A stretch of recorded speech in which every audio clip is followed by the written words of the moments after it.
Et bonjour Madame la Ministre. Bonjour. Merci d'être avec nous ce matin entre deux réunions de crise, deux réunions interministérielles. L'agenda est évidemment particulièrement chargé pour vous. Il l'a été tout au long du week-end. Vous allez nous raconter comment vous l'avez vécu de l'intérieur. Mais d'abord, ça continue. On a appris il y a quelques minutes qu'Emmanuel Macron allait convoquer une réunion à 18h au ministère de l'Intérieur. Il va la présider. J'imagine que vous y participerez. Quelles sont les décisions qu'on peut attendre de ce nouveau rendez-vous ?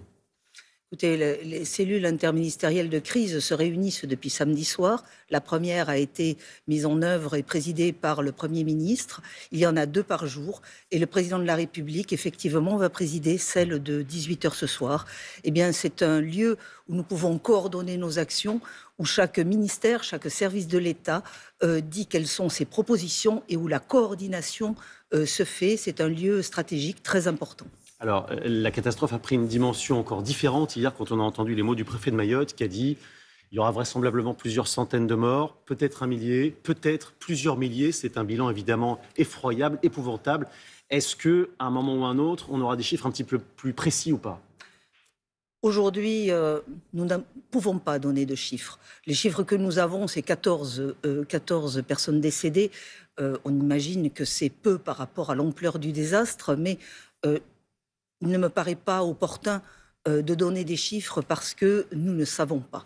Donc attendons d'avoir un bilan qui va peut-être s'alourdir dans les jours à venir, mais ce bilan est provisoire, c'est 14 décédés aujourd'hui, ça va monter progressivement, certainement. Attendons que les déblaiements se fassent, que nous puissions aussi aller dans les différents endroits de Mayotte, parce que tout n'est pas accessible, donc nous avons là besoin de prudence également. Quelle est la partie du territoire à laquelle les services de secours n'ont pas encore pu avoir accès ? Est-ce que c'est une partie importante du territoire ? Oh, je pense que le colonel que vous aviez à cette heure vous a fait décrire un petit peu les choses. Il y a des parties de territoire, effectivement, qui sont encore inaccessibles. Beaucoup de travail sur les routes, de déblaiement, de génie civil à réaliser. Donc c'est un travail qui va demander du temps, mais je crois que tout le monde est à l'œuvre aujourd'hui pour que ça aille le plus vite possible. Vous êtes ministre de la Santé, vous êtes aussi médecin vous-même. Quels sont les besoins aujourd'hui médicaux les plus urgents sur place ? Alors nous avons une situation qui est bien sûr très dégradée, avec un hôpital qui a été très endommagé et des centres médicaux également qui sont inopérants. Alors, et l'hôpital est inopérant ? Non, l'hôpital n'est pas inopérant et je veux saluer les soignants qui ont fait un travail extraordinaire, mais l'hôpital a subi des dégâts des eaux importants, ainsi que des dégradations, notamment dans la partie chirurgie, réanimation, urgence et maternité, donc les parties essentielles du fonctionnement de l'hôpital. Mais malgré ça, il continue à tourner, c'est ce que vous nous dites ce matin. Il continue à tourner de façon dégradée. Notre première urgence a été de repérer les malades chroniques lourds qu'il fallait évacuer, et certains ont déjà été évacués vers la Réunion. D'accord. Et ces évacuations se poursuivront. La deuxième est de pouvoir accueillir l'afflux de nouveaux patients et de les prendre en charge. Et là, nous avons besoin de renforcer cet hôpital par des moyens humains. Et j'ai fait appel à la réserve sanitaire et 100 réservistes partiront très rapidement pour aller étayer sur le plan humain cet hôpital. Et ensuite, eh bien, nous aurons besoin de matériel et j'ai demandé aussi à ce que un envoi massif de matériel soit réalisé. Nous avons des postes de secours sanitaires qui sont en fait des malles contenant du matériel et des médicaments qui sont envoyés là-bas pour couvrir à peu près les besoins de 1000 personnes. Donc les moyens sont partis, les moyens humains, les moyens matériels, les médicaments sont partis.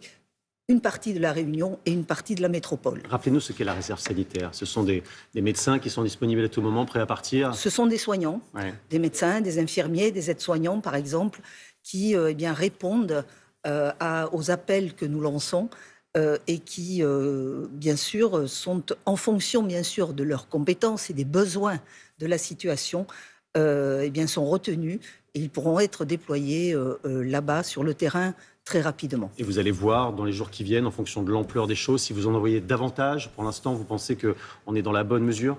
Absolument. Nous allons voir s'il en faut davantage. Et puis, nous avons eu un soutien immédiat du centre hospitalier de la Réunion, que je veux aussi remercier parce que le rapport a été très important et très, très utile avec 23 personnes, chirurgiens, infirmiers de la Réunion, qui sont déjà à pied d'œuvre à Mayotte. Ce qui est important de dire, c'est que, et le colonel nous le disait tout à l'heure, à chaque heure qui passe, il y a des vies qui sont perdues ou qui peuvent encore être sauvées. Et c'est ça l'urgence, le sentiment qui anime les médecins qui vont sur place aujourd'hui. On peut encore sauver de nombreuses vies? Je pense que oui. Et dans tous les cas, j'espère que oui. Et que nous en sauverons au maximum, bien sûr. Ça dépendra bien sûr de l'avancée du déblaiement, de l'avancée des secours, et la sécurité civile est aussi, sera aussi présente. Un hôpital de campagne sera déployé. Bien sûr que nous avons besoin de cette coordination entre la santé et la sécurité civile pour avancer sur le terrain et pour pouvoir venir en secours aux personnes. Alors il y a les blessures évidemment les plus fréquentes qui sont dues au traumatisme, et il y a aussi ce qu'on redoute pour les jours à venir. Axel de Terlet rappelait qu'il y avait le choléra à Mayotte il y a encore quelques mois. Il n'y a pas d'eau, il y a des conditions évidemment sanitaires qui sont effroyables. Qu'est-ce que vous redoutez pour les jours et les semaines à venir? Bien sûr, nous devons être en veille sanitaire très, très aiguë. Et ça veut dire quoi être en veille sanitaire? C'est-à-dire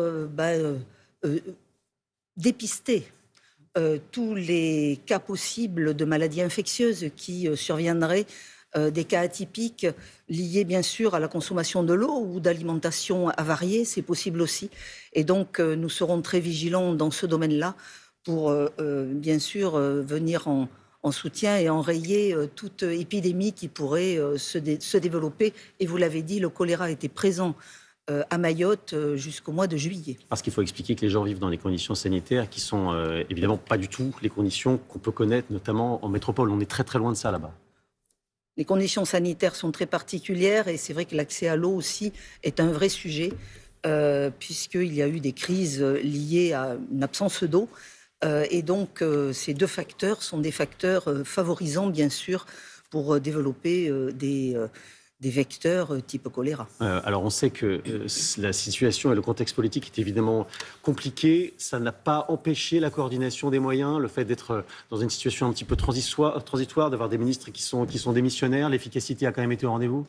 Écoutez, d'abord, on a des services de l'État qui sont performants et qui savent se mettre en ordre de marche, mais les ministres aussi sont des ministres démissionnaires, mais nous savons que nous avons pour mission de gérer aussi toutes les crises qui pourraient arriver. C'est une crise et nous sommes sur le pont et heureusement, je crois que c'est, comment dire, le minimum que nous pourrions faire de nos missions.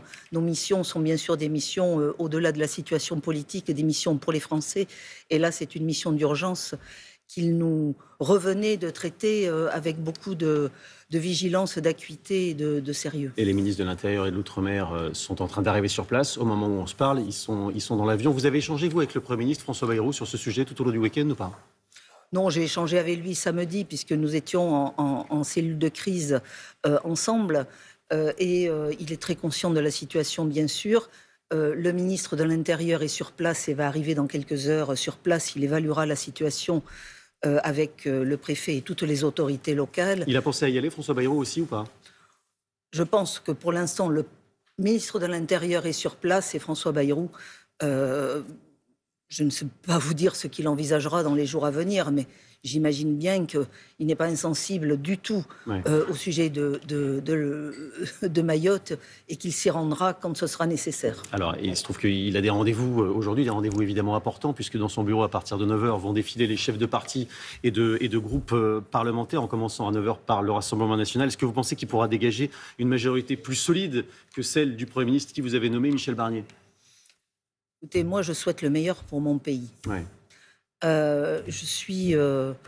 voilà, j'ai la France ancrée en moi et je souhaite le meilleur pour mon pays. Et le meilleur, c'est effectivement que nous arrivions à rassembler, que nous arrivions à apaiser le pays et que François Bayrou puisse construire l'équipe de France la plus solide. Il vous a demandé de poursuivre ou pas? Parce que vous êtes modem, vous êtes proche de François Bayrou. Écoutez, aujourd'hui, je n'ai pas eu ce type de conversation avec lui. Je suis à la tâche et je ferai ce qui sera le plus utile et ne vous inquiétez pas, mon sort n'est pas très important. Et pour l'instant, effectivement, ce qui compte, c'est l'urgence du côté de Mayotte. Merci infiniment, Madame la Ministre, pour avoir dégagé un peu de temps pour venir nous répondre ce matin. Merci beaucoup. Merci infiniment.